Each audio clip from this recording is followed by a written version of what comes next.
Hey, Powrsuitors, we'd love to meet you in person. Go to our website at powrsuit.com and hit Power Sessions. This is our month-long transformative leadership program specifically designed for women. We're currently across major cities in New Zealand and we're coming to Australia. So get yourself on a wait list, give us a shout of where you want us to land, and we want to see you there.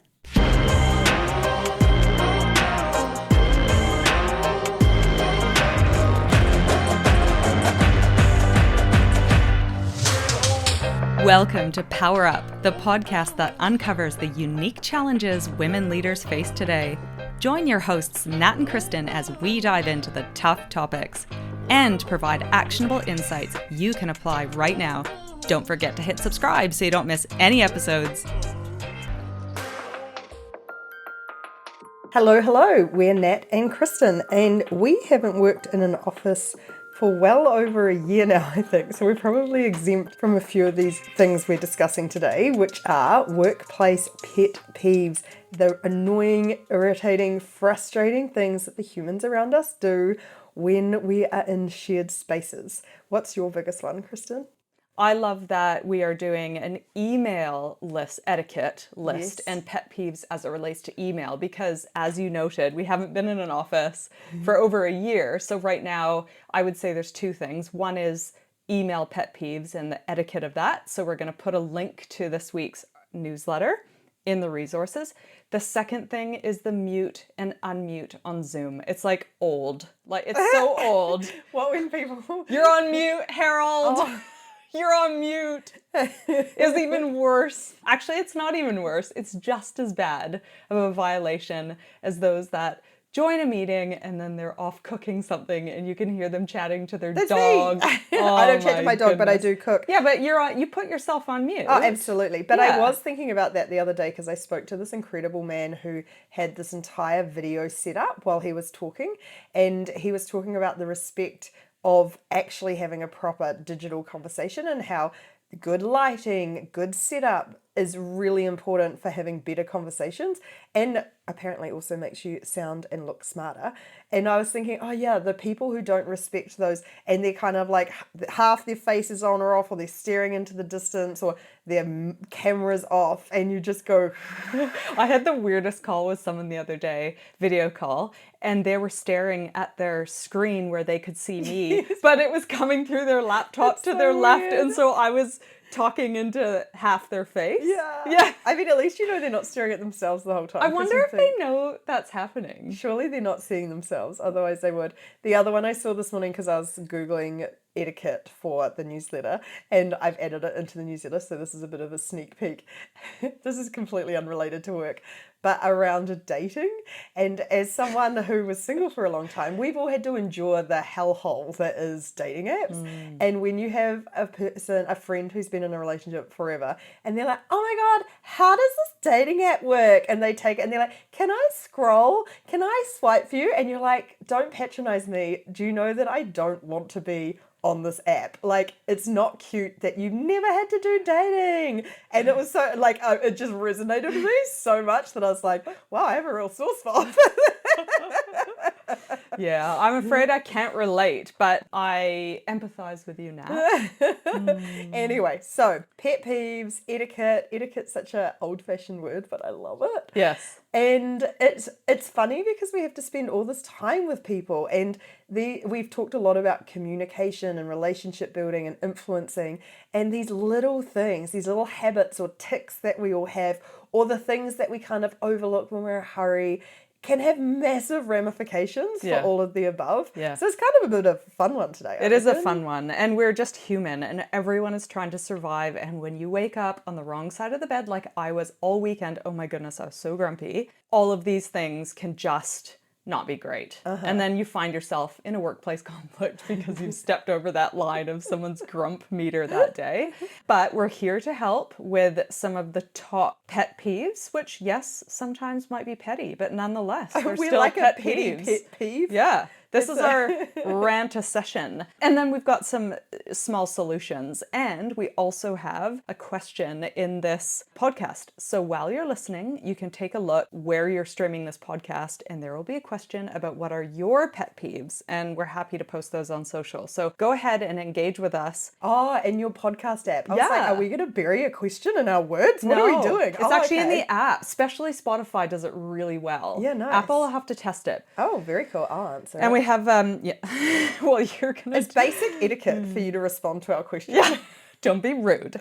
So we have 1, 2, 3, 4, 5, I don't know. We have about 7 sections. And the first one we're going to start with is a classic, and it's interruptions in the office. And the tap, tap, tap. Do you have a minute? Or are you busy? This is like the easiest way to get me, even if I'm not getting out of the wrong side of the bed, to like force me out of the wrong side of the bed. I hate it. I am a huge fan of deep work. I like sitting down, I like loading up my brain, and I like doing it. And I love working from home because no one can interrupt me. I have no notifications on. I control when I check things. And every now and again, my girlfriend also works from home, and we have different work habits. And it's quite funny when she's like, hey, and I'm like, it's very valid. And often it's because she's like cooking me lunch or something. But it's so funny how much I hate interruptions at work. Like I have this immediate like... Well, you probably know that it can take upwards of 25 minutes to refocus after an interruption. So effectively, it's just wasted productivity, flush down the toilet. But I think it might also be that approach. Someone standing, like you remember working at a desk and someone comes and is standing right there. Yeah. Or the are you busy? There's probably better ways. Well, actually, there are better ways. There we can are talk better about what we ways. want. I've also found in the past, now I'm really venting, this is a great therapy session. Yeah. Because you're staring silently at a computer, if you're around people who work in different jobs, who don't understand knowledge work, they think you're doing nothing. And so the number of times you're just like, hey, what are you up to? Hey, what's happening? Hey. Oh, it drives me bonkers. I think this is a really easy fix. Yeah. You ask people how they like to be communicated with. Like we do all the subtle signals. You put your headphones on, you put a don't interrupt me sign on your desk, whatever it is that you want to do. But a lot of the people who interrupt you ignore those. So you just have rules around how you're communicated with. And if you have your headphones on, you communicate that to everyone to say, headphones on, don't interrupt. Yeah. It's not worth it. Equally, I had a coaching session a couple of weeks ago where someone ended up snapping at a coworker because she wanted her opinion on something. She happened to be in deep work time. So I suggested, do you know about asynchronous work? And was that, this is this question of communicating with people on their terms and as appropriate and through various channels. So it could be that Slack, it could be email, it could be a number of things, but it's about a workplace agreeing to what those methods are, what needs to be answered immediately, what can be answered later, but most importantly, block out in your calendar your deep work times as for those, the best times that you focus. So I suggested to her, she had a couple hours every morning where she was able to get her best work done. And I said, block it out, but also let your colleagues know. Yeah. If you see in my calendar that I happen to be in this time, if you don't mind, send an email. I'll catch up later. Yeah, I agree. And I think that's that setting and enforcing boundaries thing. I don't have kids, so I don't have to learn how to do it in relation to young children going, mom, mom, mom, mom, mom. But I have learned how to completely ignore people interrupting me. Like I just don't respond because you have your headphones on, you just pretend you haven't heard them, and they tend to walk away because people will try and break those boundaries.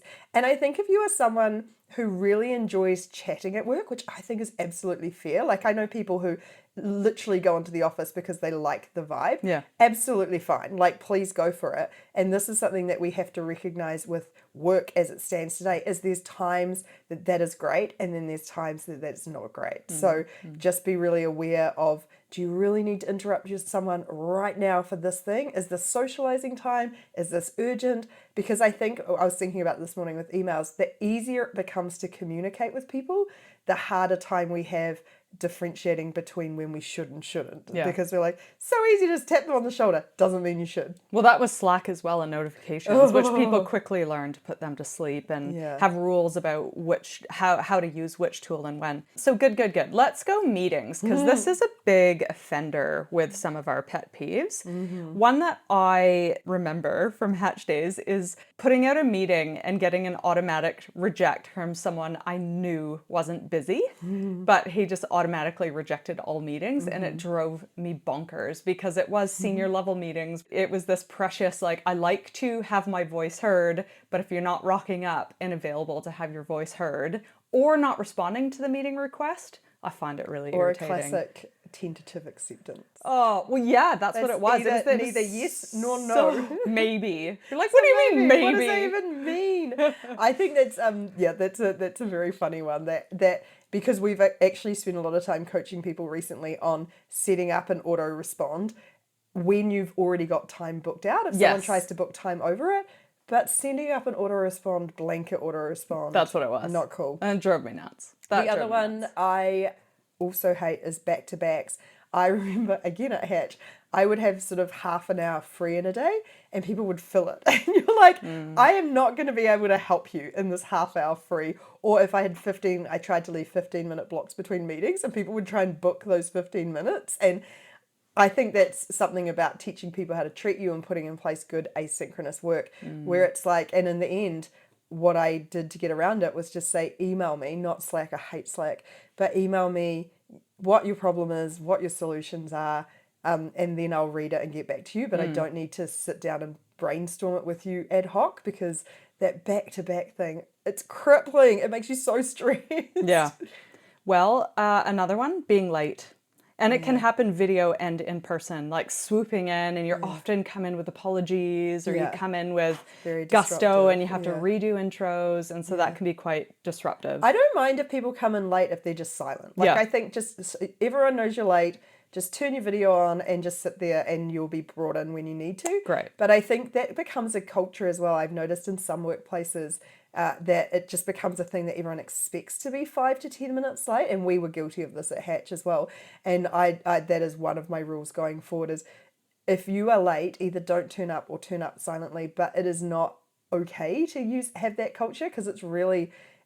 what was that quote someone said? An hour meeting with 5 people is actually a 5-hour meeting. That 10 minutes late everyone is actually an hour of productivity time. Like, it's not cool. Well, likewise, the culture of being distracted or on a laptop or phone while in a meeting, or having a meeting at all. So there's that first question of, if you're distracted in a meeting, do you need to be there? Could it have been an email? And I've been certainly guilty of this on a phone. And again, creating a culture of as few meetings as possible, only when necessary. And so when you're there, can it be shorter? Can it be sharper? Do you need to be there? And then you can get to a better meeting culture. Also putting my hand up for guilt. However, what I actually did with that one is say, if I just needed to be there to kind of hear what was being said, I didn't need to be there. I just needed the notes afterwards. Exactly. And so putting in place a note taker means you're not there sitting there. And I'm an energy person. It's an energy suck when someone's half paying attention. It's a yucky feeling. Yes. Getting sidetracked. You know, when you go down all sorts of rabbit holes in meetings? Yeah. Yeah. And then your half-hour meeting turns into an hour-long meeting. Yeah, I'm on this fence about that one, because I think it depends on the type of meeting. A discovery or collaborative problem solving, absolutely huge fan of sidetracks. I think that's what gets results. But if you are sticking to a strict updates agenda or decision making agenda, no time for it, or like a daily stand up. Yeah. But there are some meeting types that I think the whole purpose is sidetracks. But maybe that points to we should know what type of meeting we're having when we go into it. Yeah, and parking lots are good for those. Hey, let's just hit, what do people say? Hey, let's just put this in the parking lot. Hey, let's just take this offline. No, that's a good one. No agenda or prep work. It riles me up when you spend the first 15 minutes giving people the opportunity to read, or that you have to go over the stuff, or they've forgotten the actions you agreed to last time. All of this is a really simple fix. Have an agenda, have a follow-up. If you are investing all that time in a meeting, invest the tiny fraction of extra time sending out action items and putting in your own calendar 10 minutes of prep time before the meeting. Yes. Before every meeting, to make sure you turn up ready to go. Otherwise, it's a massive waste of everyone's time, including your own, and it stresses you out. Yeah, and one of the top, I think I saw a poll the other day on LinkedIn. I can't remember who did it, but they kind of said, what's one thing you would change about your workplace? And out of all of the things you could think of, it was meetings. So meetings are a thing, and they are our pet peeve. And to close this one out, I have a story last week where I was having a meeting. Now, when we have meetings, we have to go into town because we're working from home. And I decided I'm going to get a bit of exercise, and I walked into town, and I got into town, opened up my email, and there was a last minute cancellation. So you got double as much exercise when you had to I turn around did. and walk straight And back part home. of me was like, that's okay, because this was forced exercise. But had I mean, that was just not cool. Why did it have to be last minute? I also feel like this is maybe a bit judgmental, but I think sometimes we get in the habit of going, oh, this thing's so important. And I've seen it actually in recent days as well, of last minute things come up, someone's just requested I do something. I honestly judge people who do that as poor time managers, because I'm like, if you've made a commitment to go to a meeting and something else has come up, either this meeting wasn't important enough to attend in the first place, so why are we having it? Or you don't seem to know how to prioritize different things. And so the immediacy thing, if someone taps you on the shoulder, you drop everything for it. And I do this because I've seen how we behave with phones. Like, I don't know if you've seen your parents use phones, but if mum or dad, or actually more dad, if he gets a text, it's like drop everything. And I'm like, it's not important just because it's a text. Like, these notifications screw with our brains. And so someone going, oh, I have this urgent thing, makes you think it's urgent when it's not. You have a thing. But on that, yes, I remember going to a coffee with someone who was on his phone checking notifications while we were in the coffee. And I'm like, oh, mate, that's not cool. Notifications are designed to addict us. Turn them off. If you find yourself checking them a lot, turn them off. Agreed. You'll be way chiller. Okay, we're moving to the kitchen now in the office. Oh my God, I'm going to start this one because I hate it at home as well. I hate food smells. It is like a thing. I can't. And I spend a lot of time scrubbing my kitchen because I hate food smells. I love walking into a nice smelling house, and I again judge people. You can tell when people don't open windows. It's gross. Well, on that, microwave hoggers. Gosh, this is like really telling everyone all the things. Like, this is a real vent session in public. Yeah, but most people will Join relate. us. Most We people will will be- relate. On strong food smells, they often go hand in hand with microwave hoggers because they're reheating these incredible gourmet meals from the night before. I used to take in frozen, like I'd freeze my leftovers so it didn't like leak in my bag. But That's it did, smart. Yeah, That's a good thank hack. you. That is Life a good hack. But it did mean that it took a lot longer to microwave. Yeah, well, you're a microwave hogger. Mine is poor eating habits, and this is something I really struggle with. I've got a disease, and it's called She's looking up her disease. I knew it started with Is an it a M. syndrome? It's a syndrome. Excuse me. It's called misophonia. I guarantee people listening to this will be like, I have it too. Misophonia causes extreme sensitivity to specific sounds. It's a syndrome. Yes, I have a syndrome. It is a syndrome, and repeated noises like chewing, pen tapping, sniffling. Oh my gosh, I went off on my husband yesterday. Told you I was grumpy, and his sniffling from allergies driving me up the wall, or scratching can cause annoyance and frustration for someone with misophonia. And I have that. And I remember snapping at Jared in a meeting, our old Hatch co-founder, because he was clicking his pen. Drove me crazy. Water bottle sipping, that is really hard for me. People eating with bad habits, mouth open, or licking their fingers. Don't get me started. Or licking a knife. I don't like people licking Oh, knives. that's a big no. That is a big no-no in my house. And licking fingers, big no-no.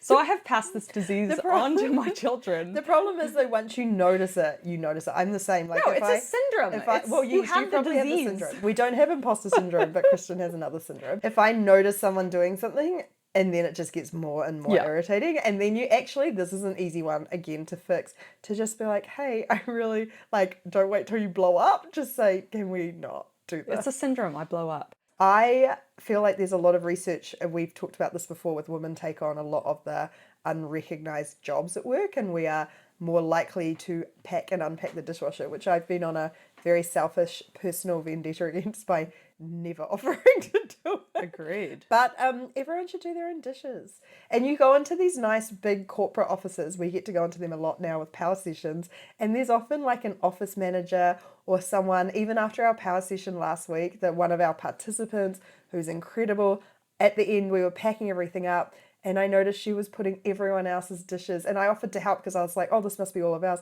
She said, no, it's not yours, it's just the rest of the office. And I was like, why are you putting away everyone Wouldn't be in her else's? JD. Yeah, I know, Wouldn't it's be a in her real just- shame. I But know, yeah, terrible. it's just an easy thing for everyone to just do. Yeah. Yeah. Okay. The next one we have is the never-ending goodbye ceremonies. This seems like a Kristen one. This is real office culture. I don't think I've had many, if any of these. Okay. So everyone has to create a really touching goodbye email.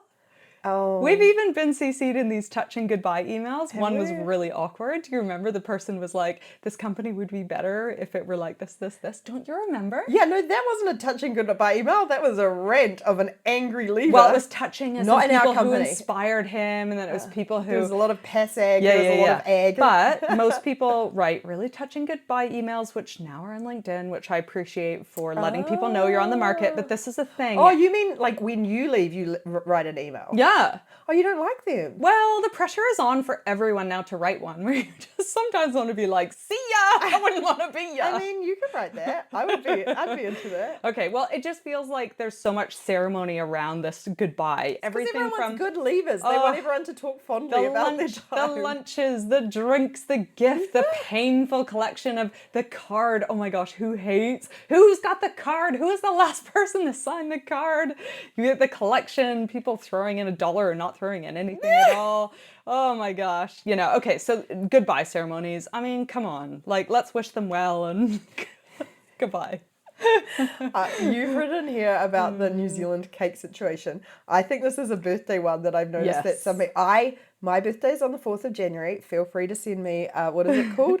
A touching birthday email at any stage. hello@powrsuit.com, 4th of January. So I've never had to do the morning tea for your birthday. Wow. But so many people on your birthday, you have to bring the cake in this country.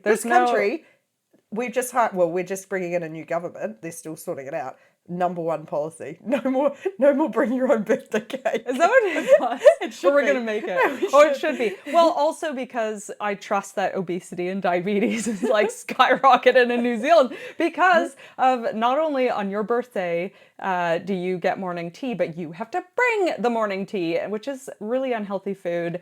And I mean, how many cakes can we eat in a week, New Zealand? Come on.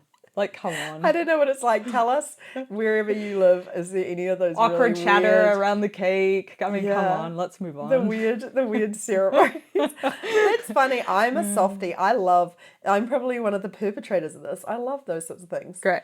We're moving on to introductions and manners around being introduced and people using their networks. Yes. Yeah. And this is a really big thing when you go out and you're doing a favor for someone and curating a connection and you go ahead and make those connections. I think it's doing a favor, but I've realized recently, because I've had 2 experiences of it recently, one very good and one that I was like, oh, that it's your personal reputation. Yeah. Like, you've already gone out of your way to sort of recommend someone. Yes. And then if that person Or doesn't intro. follow up, or you don't know if they followed up and they haven't followed up with you, you're then like, have I just wasted someone else's time? And I found that, whereas the second one I did is a friend of mine who I'm trying to convince to come back to New Zealand, and I introduced her to some amazing Powrsuitors who are recruiters, and she followed up immediately saying, firstly, how amazing they were and how great it was to chat to them, but also to say thank you for making the connection. And it was just so nice to be like, oh, it happened, and they met, and these incredible women met and had a good time, and hopefully something will come of it.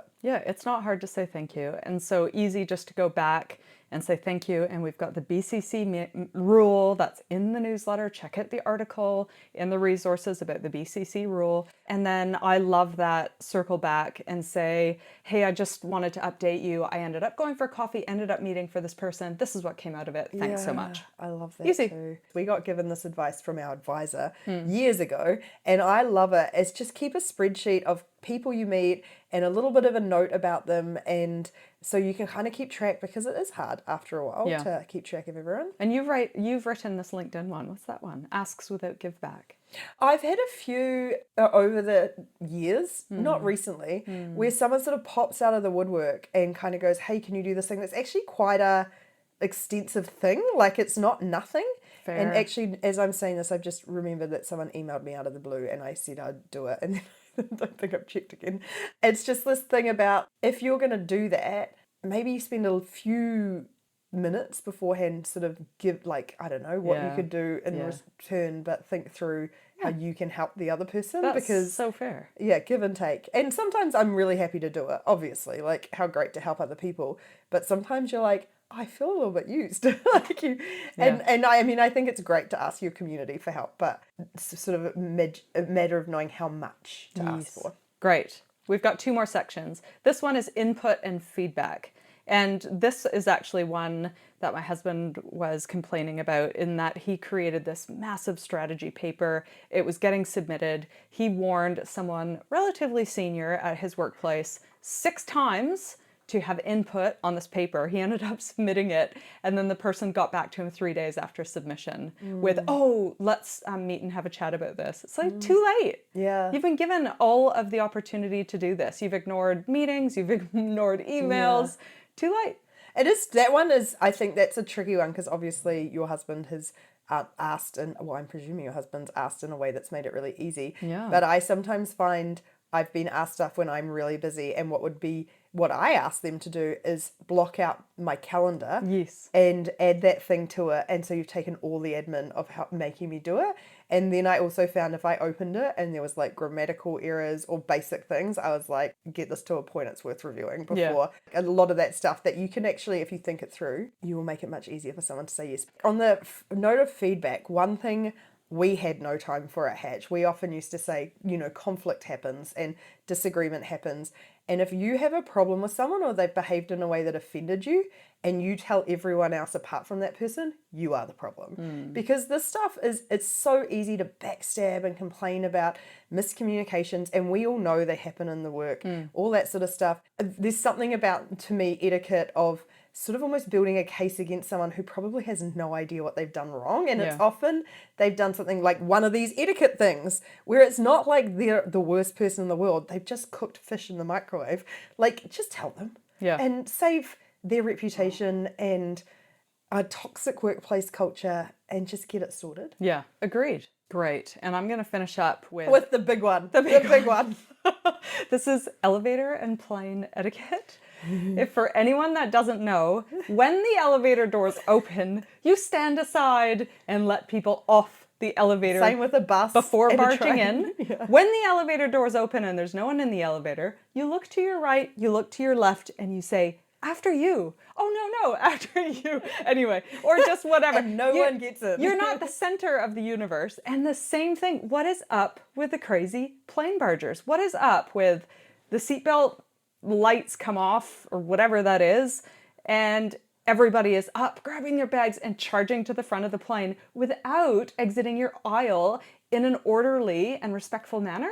And no, they're not late for a flight, because it's the last flight of the night and we've landed in the city and you have people barging past you, and I feel like sticking my foot out. I love it. Firstly, I completely agree with you. Secondly, it makes us sound like real high flyers, that we're like, every time we're on a plane, we have to fly a lot. But even though it's bad for the environment I think to it's get so to power rude. sessions. It is rude. It is rude. You're no busier than me, and I need to get off too. Well, but also it's just like it slows everyone down.